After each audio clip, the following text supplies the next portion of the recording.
Hello everyone and welcome to another sort of like event thing, early release kind of video thing.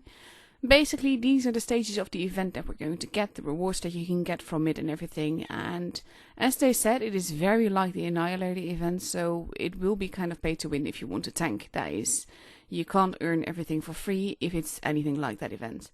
Now, we get a spiffy new Halloween garage, which looks very pretty and everything, and it has a full moon, and I kind of expect the tanks to be there, here, like on the platform and everything.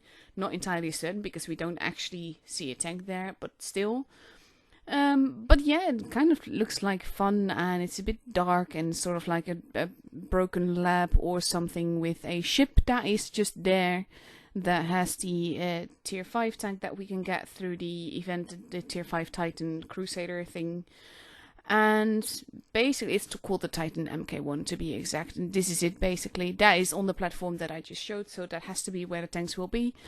It's kind of part of the Titan series that we have now, because there's the Battle Pass tank that is a Titan, you have this Titan MK1, and of course we have the Titan HN heavy tank that we will also be able to get through that Annihilator-like event. This tank, however, I mean, we did get a video with a bit of gameplay, that is this, but these kind of videos are always a bit directed and everything, so they're not meant to blow our lovely little Titan up, so we don't know what it will perform like in the game itself. But it does look kind of cute, and that will be a free tank. This, however, is basically the main part. This is the Titan HN. And it has a special feature, which I will explain to you, of course. It is a tier 7 heavy tank, and this is the one that you will probably have to buy something for, like we had with the Annihilator event before, if you will want to actually get it. Now, what Wargaming says about the tank is well-armored heavy tank with a good gun but a fairly large spread, so basically it's just not accurate. The main feature of this tank is the new mechanics of retractable spaced armor. It is located on the turret cheeks, front rollers and the lower plate of the tank, and gives a bonus to the tank's armor. It's activated when the tank's HP is at 50% or less of the total hit points, and this is basically what you see happen. You see the things snap into place. Like, this is before you get sort of like the new arm and everything. Like right now, the upper plate is 130 millimeters, the lower plate is 100 millimeters. The turret front is basically 80 to 180 millimeters at good angles, as Wargaming says it.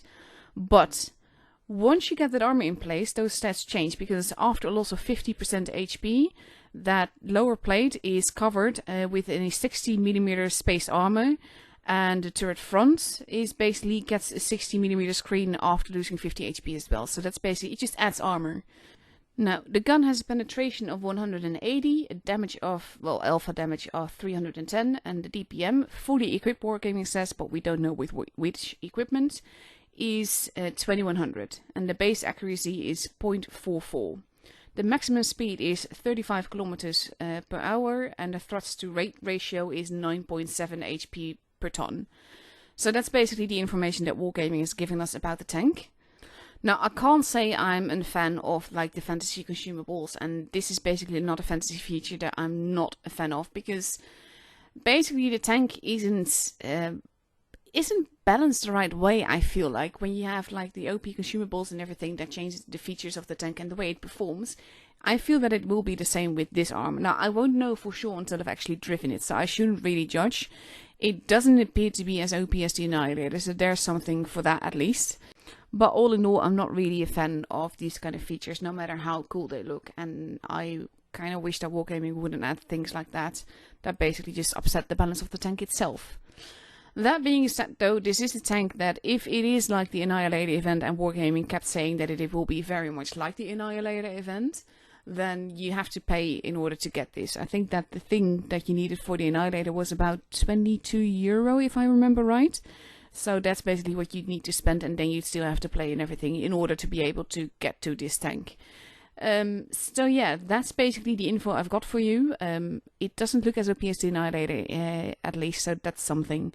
And I'll keep my fingers crossed that it will actually be balanced.